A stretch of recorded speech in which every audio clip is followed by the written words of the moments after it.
Hello and good morning, everyone, grade 10 students. I hope maganda ang araw nyo ngayon dahil sa pag-aaral natin sa panibagong paksa sa Araling Panlipunan 10, Kontemporaryong Issue. Ako ang inyong guro, Ma'am Olga Dagaw Presa, na magtuturo sa inyo ng maraming kaalaman hinggil dito. Okay, mga anak, bago natin umpisahan ang ating paksa sa umagang ito, tayo'y manalangin at humingi ng gabay upang maging ng mahusay ang ating aralin sa umagang ito.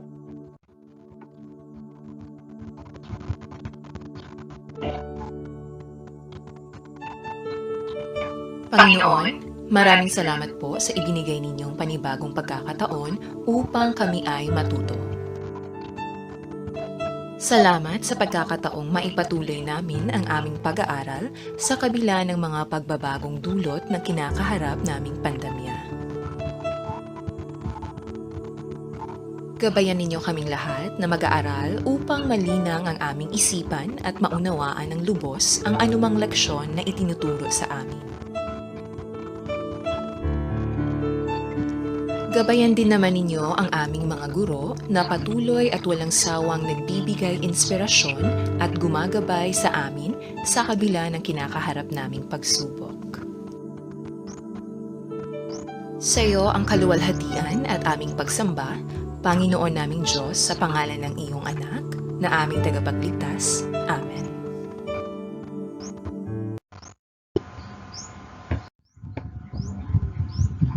Okay? So, tingnan natin ang ating kasanayang pagkatuto at koda. Una, natatalakay ang mga uri ng kasarian, gender at sex, at gender roles sa iba't ibang panig ng daigdig. Pangalawa, naipapaliwanag ang mga isyung pangkasarian sa iba't ibang panig ng mundo. Handa na ba mga anak? Tara na, aral na, simulan na! Sa hula, hula, hu! Okay, ito ang ating simula sa pag-aaral ng bagong paksa natin.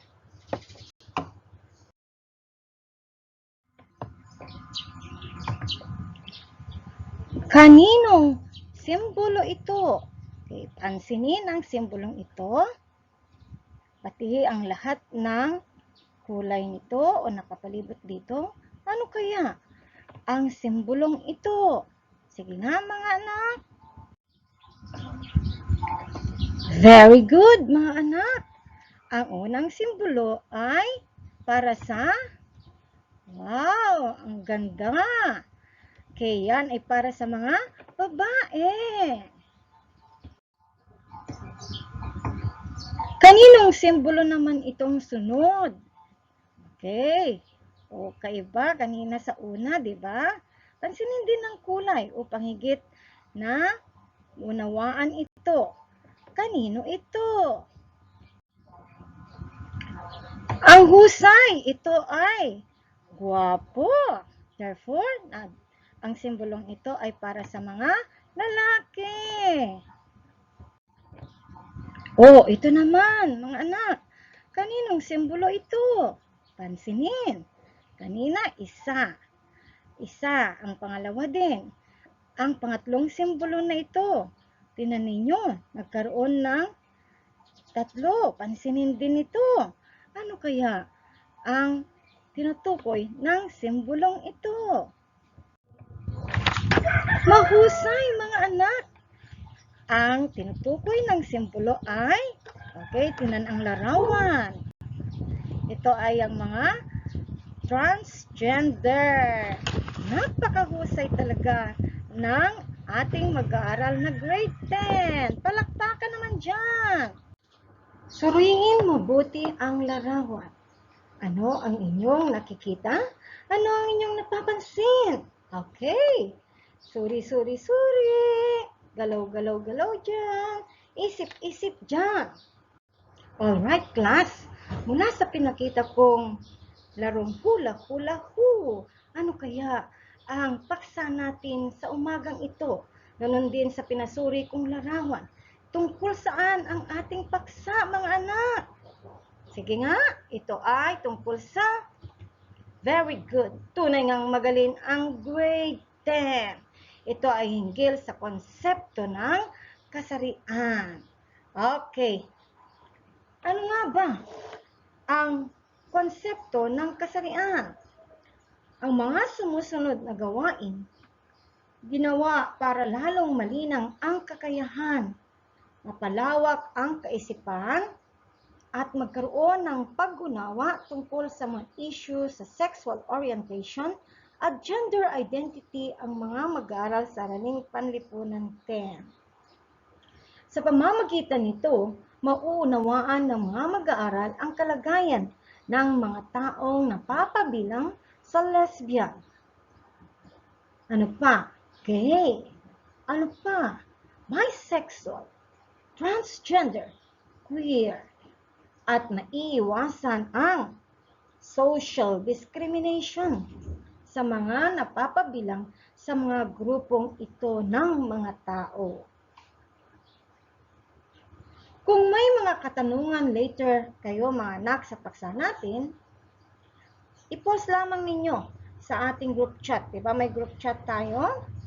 So kailangan pag-aralan natin mabuti ito upang makaagapay tayo sa lahat ng leksyon natin.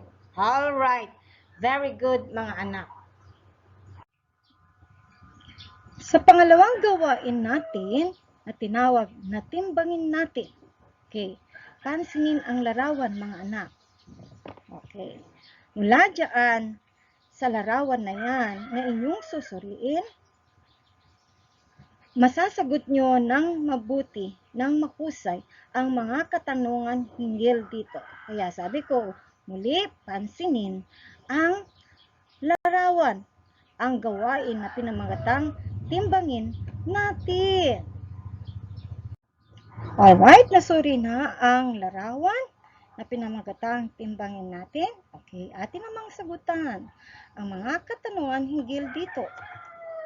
Ano ang pinapahiwatig ng dalawang simbolo na nasa timbangan mga anak? Sige nga.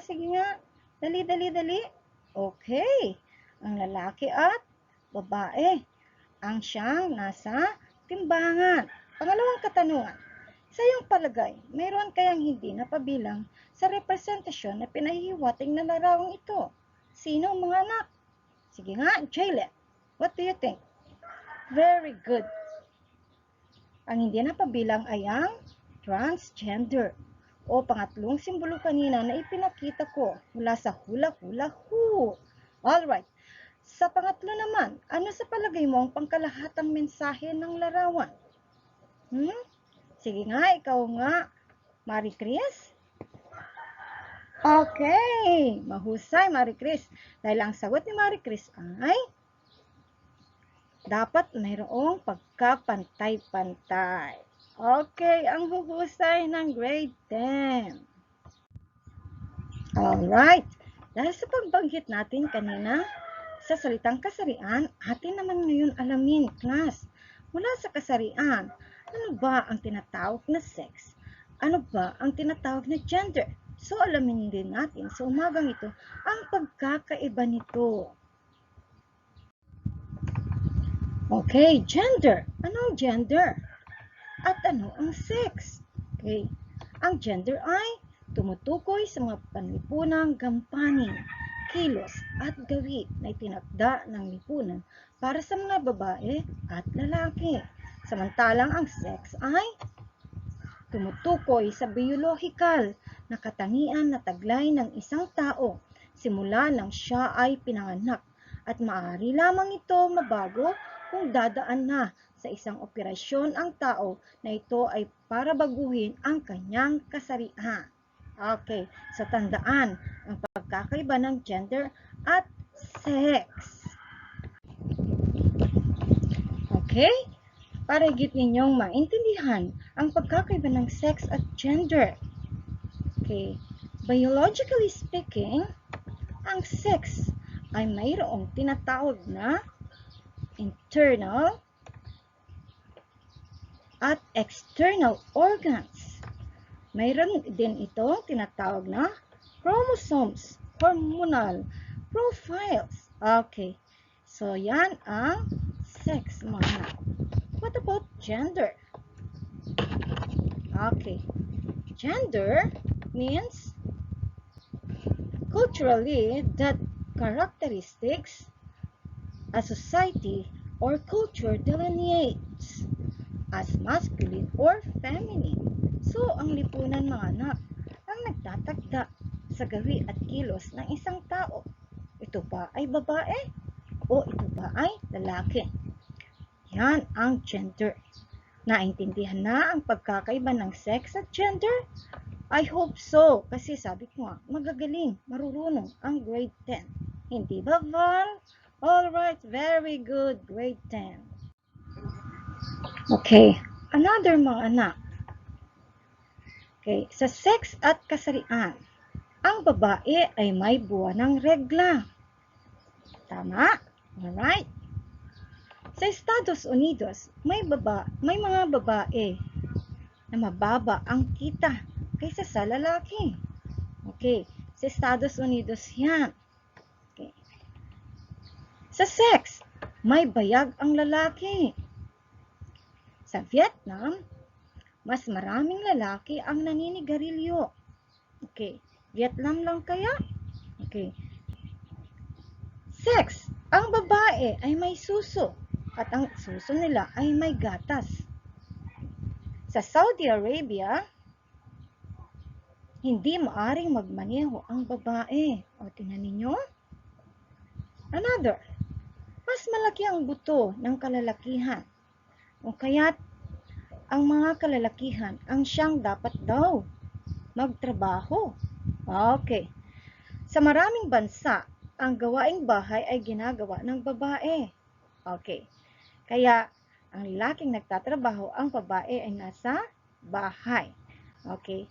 Yan ang iba pang kaalaman upang higit natin maunawaan ang kasarian, sex, at gender. Alright. Okay. Papakita ko ngayon ang isang pinakahalimbawa ng binanggit ko kanina, higil sa kababaihan na hindi maaring magmaneho. Yan ay sa Saudi Arabia. Siya ay si Aziza Al-Yosef. Si Aziza Al-Yosef ay nakulong matapos lumabag sa women driving ban sa Saudi Arabia. Si Al-Yosef ay kilalang tagapagtaguyod ng kampanya laban sa pagbabawal sa kababaihan na magmaneho ng sasakyan. Siya ay nakulong nang mahuling nagmamaneho kasama si Eman Al-Nabjan. Sadya nilang gawin ito. Silang dalawa ay magkapareho. Ang advokasya na alisin ang driving ban para sa mga kababaihan sa Saudi.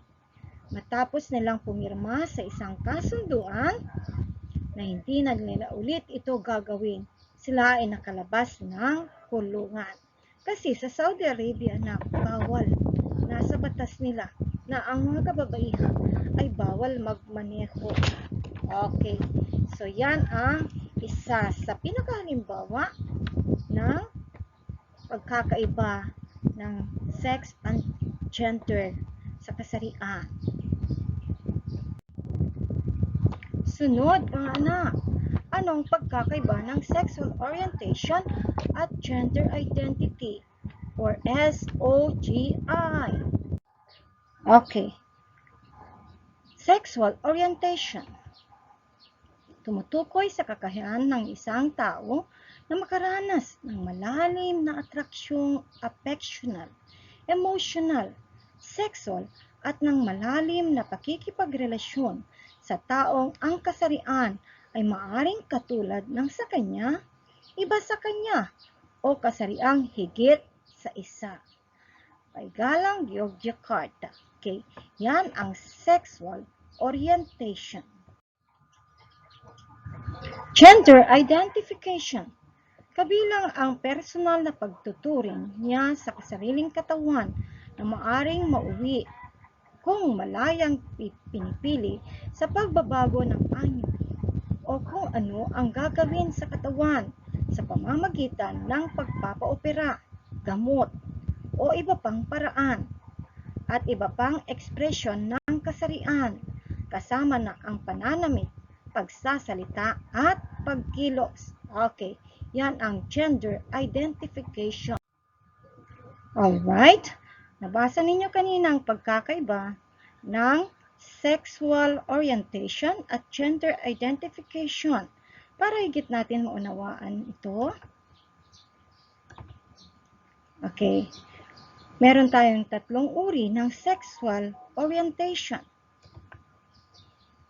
Okay, ito ang heterosexual, homosexual, bisexual.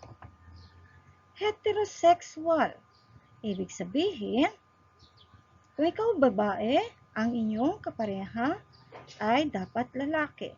At ang sa lalaki ay sa babae, opposite sex relationship. That is what we call heterosexual. What about homosexual? Alright, homo means one, mga anak. Therefore, sa larawan napapansin ninyo, ang babae ay may karelasyong babae. So, babae sa babae. At lalaki sa lalaki naman. Okay, yan ang tinatawag nating homosexual sa tinatawag nating orientasyong sexual. Bisexual. Alright. Ano naman ang bisexual? From the root word bi, meaning dalawa. Anong dalawa yan? Sana dalawa ang puso ko. Alright, maybe that's the correct song for them. Okay, bisexual means ang lalaki, maaari siyang makikipagrelasyon sa babae. Pwede din siya sa lalaki. So, bi. Ganon din sa babae. Ang babae, maaari siya sa babae, maaari siya sa lalaki. Okay, yan ang tinatawag nating bisexual. Marami kaya ito sa atin? Okay, ang akala ko dito lamang sa atin, pero alam niyo mga anak, maraming ganito sa ibang lugar, sa ibang mga bansa, class. Okay, meron pang isa, yung tinatawag nating asexuality. Subalit hindi ko na nailagay dito. Ito yung wala siyang damdamin sa lalaki at sa babae, kaya parang wala. So, hindi ko na siya nailagay. Ang pinaka-importante dito, alam nyo yung pagkakaiba ng heterosexual, homosexual, at bisexual. Alright, gets nyo? Very good, mga grade 10. Okay, mako naman tayo sa mga halimbawa ng gender identification. Okay, isang lesbian o lesbiana. Isang babae na may emotional at physical na attraction sa kapwa babae at kinikilala ang sarili bilang lesbian. Yang larawan na yan ay si Jane Links, Amerikanang artista sa Glee, isang palabas na sa telebisyon. Okay. Hindi lamang sa America class, marami nito. Maaari na rin itong sa iba't ibang bansa. Halimbawa na lang ng popular sa atin. Si Isa Sigera, kilala niyo siya kasi siya ay isang TV personality, hindi ba? Okay, so sa kilos kasi nila, sa kanilang pananamit, okay, yung galaw nila class. Okay, so yun ang mga nagdidikta kung bakit sila ay tinatawag na lesbian or lesbiana. Okay, heto pa ang isa, ang tinatawag nating gay. Isang lalaki na may emotional at physical na atraksyon para sa kapwa lalaki at kinikilala ang sarili bilang gay. Ginagamit din ang salitang ito para sa mga lesbiana sa labas ng Pilipinas. Halimbawa nito ang sikat sa NBA, si John Amaechi, veteradong manlalaro ng NBA. Dito sa Pilipinas, marami na yan, hindi ba? Kahit nga siguro sa mga classmates ninyo. Okay, Subalit, marami pa ring nagtatago sa katauhang ito. Okay, karapatan nila yon. Huwag natin silang husgahan. Okay, yan ang tinatawag nating gay. That's romance. Oh, oh, oh, oh, oh, oh. Ra, ra, ra, ra, ra. Ooh la la la. Baby, I was born this way. Okay. Bakit ako kumanta? Because ang kantang yun ay kilala. Kilalang kilala sa mga awit na si Lady Gaga. Sino si Lady Gaga? Siya ay isang halimbawa mga anak ng bisexual. Anong bisexual? Isang tao na may emotional at physical na attraction para sa lalaki o babae at kinikilala ang sarili bilang bisexual. Bi, pwede sa lalaki, pwede sa babae. Okay, that is one of the most famous in America, Lady Gaga. Okay, mga anak. Proceed tayo. Ano naman kaya ang transgender? Okay. Isang halimbawa nito, tingnan ninyo ang larawan. Si Justin Ferrer, ang unang babaeng transgender sa palabas na Survivor Philip. Okay. Salitang naglalarawan sa mga taong ang gender identity o gender expression ay hindi traditional na kaugnay ng kanilang sex assignment noong sila ay pinanganak at kinikilala ang sarili bilang transgender. Okay. Sila ay maaring transsexual, cross-dresser, o gender queer. Okay. Yan ang tinatawag nating transgender. Okay. Si Charis Pempenko anak ang pinakasikat na isa sa transgender sa Pilipinas. Okay, tingnan nyo ang pagkakaiba ng kanyang larawan noon at ngayon. Mahaba ang kanyang buhok noon kasi biologically siya ay babae. Ngayon, siya ay lalaki na dahil sa kanyang pagpapaopera sa kanyang external organ. Okay, so sabi ko nga, Charis Pempenko, yan ang isa sa mga sikat sa lipunan pag sinabing transgender. Heto pa mga anak, mga taong transgender, transsexuals, mga taong ang gender identity ay direktang salungat sa kanilang sex assignment nung sila ay pinanganak. Marami, pero hindi lahat ng mga taong transsexual ay binabago ang kanilang gender expression at katawan sa pamamagitan ng hormone replacement therapy, the HRT, ay iba't ibang operasyon na parte ng prosesong tinatawag na transition. Ang pinakalimbawa mga anak, tingnan ninyo ang larawan. Sino ito?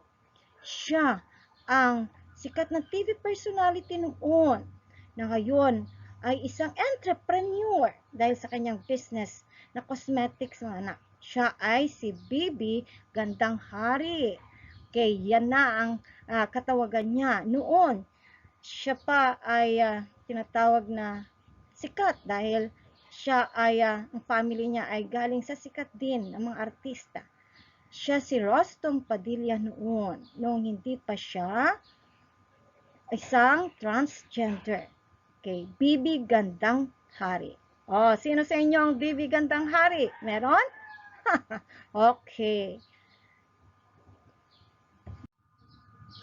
Okay, mga anak. Okay. Okay pa ba kayo dyan? Sige nga, tignan natin. Sa mga paksa natin sa umagang ito na ating natalakay, ng mabuti, ng mahusay, atin na ngayon subukin ang inyong kakayahan sa pamamagitan ng ating gawain pinamagatang sa loobin mo, isagawa mo. Ito ay tungkol sa mga mainit na issue tungkol sa kasarian. Okay. Ang gagawin ninyo ngayon ay pumili ng isang issue ang bawat grupo at ipaliwanag ito sa pamamagitan ng sumusunod na gawain. Ang bawat grupo ay bibigyan ng 12 minuto upang ito ay masusing isagawa. Okay, so kayo ay magugrupo class. Grupo ni, unang grupo maybe si Jason, pangalawang grupo si Jalen, pangatlo si Pearl, pang-apat si Marie Chris, at pang-lima si Val. Okay, kayo yung magiging leader ng bawat grupo. Ang maganda dito, napapanahon ngayon ang mga gagawin ninyong gawain hinggil sa mga issue. Ano itong napapanahon mga anak? Okay, sikat na sikat ang mga ito. And you love it mga anak. What is this? What are these napapanahon na gawain? Ito yung TikTok, Instagram, pagsulat ng sanaysay, editorial cartooning o cartoon, and we have vlog. Okay. Alam ko, you are grade 10. Talagang yan ang kapanahunan nyo ngayon. Ang mag-TikTok, Instagram, sanaysay, editorial cartoon, vlog. Okay. At iba pang mga gawain. Subalit ang mga itong gawain na ito ay mga sikat na papanahon sa atin lahat. Pati ako Okay. So yan ang isasagawang gawain ng bawat grupo. Sa anong mga issue? Ito na. Unang issue. Okay. Babasahin ko ang unang issue. Isa sa mga panukala sa Kongreso kamakailan lang ay ang pagkakaroon ng pangatlong restroom sa mga LGBTQ, lesbian, gay, bisexual, transgender, at queer. Sumasang-ayon ba kayo dito? Oo o hindi? Bakit? Sige, sino kukuha niyan? Okay, sa pangatlong issue. No, it's pangalawang issue, I should say. Natuklasan mong isang bisexual ang iyong kaibigan at kababatang kung saan siya ay nadiskubre mong may karelasyon at umiibig sa iyong kapwa lalaki. Gayong mayroon din itong kasintahang babae na iyo ring kaibigan. Ano ang iyong gagawin?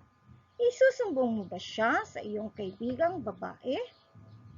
O hahayaan na lang? Ipaliwanag ang sagot.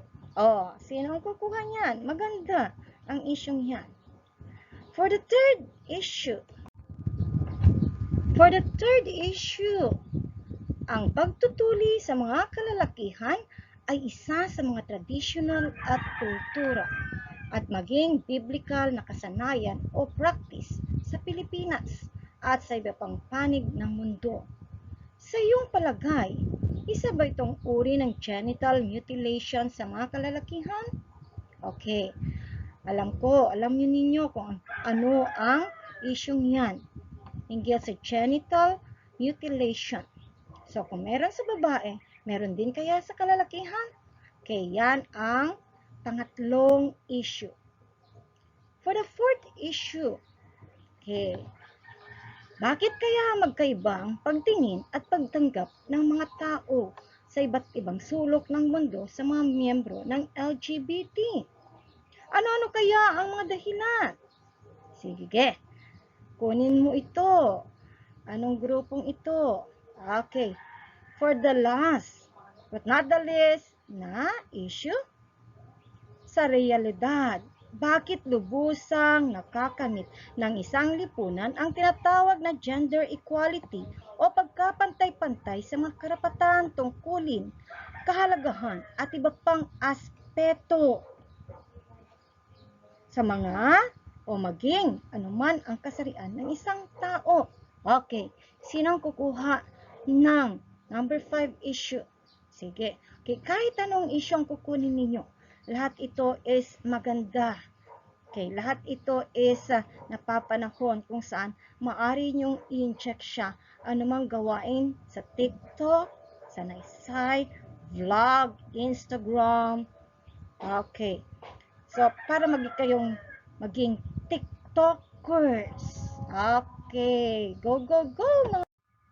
Okay, so inuulit ko, 12 minuto ang ibibigay sa inyo. Bawat grupo. Okay? Sino kaya sa grupo ang magiging TikTokers? Okay, TikTokers! Go, go, go! Okay. Next is cartoonist. Okay, sino kaya ang magiging cartoonist sa bawat grupo? Ang magiging Instagrammable. Okay. Halimbawa yan. Next is, sino kaya ang magiging sikat na writer o manunulat gagawa ng sanaysay? Go, go, go group! And, ang isa sa pinakasikat, go, go, go for vloggers. Okay. Sinong grupo ang magiging vloggers? Okay. Lahat ng mga issue na yan ay maaari sa lahat ng gawain na yan. Okay. So, gawin na natin. Okay. Ang gagaling ng mga grade 10. Alright. Very good. Ang galing ng mga anak sa paggawa ng kanilang gawain. For our reflection, pinamagatang, buuin mo ako. Huwag maging mapanghusga. Okay. Sa English nga, sa Itbulaga, ito yung tinatawag natin, huwag maging judgmental. Panuto, isulat sa mga patlang na nakalaan sa ibaba ang pagkakaiba ng sexual orientation sa gender identity. Ang kasagutan ay hindi dapat lumampas sa mga patlang na nakalaan. Okay. Una, ang natutunan ko tungkol sa sexual orientation sa araling na ito ay, samantala, ang gender identity naman ay, okay. And, mahalaga sa akin ang araling ito sapagkat, okay, sana may napulot kayo, may napag-aralan kayo sa ating paksa sa umagang ito, my dearest grade 10. To all of you, my dear grade 10, I hope you enjoyed well our lesson. Thank you very much for listening sa ating paksa, konsepto ng kasarian. Ako ang inyong guro na nag-iiwan sa inyo ng kasabihang, ipaglaban buong tapang, manindigan, pag-asa ng bayan, kasariang lahi, kulay, antas ng buhay, lahat pantay-pantay. Ang inyong lingkod, Ma'am Olga Dagaw Presa.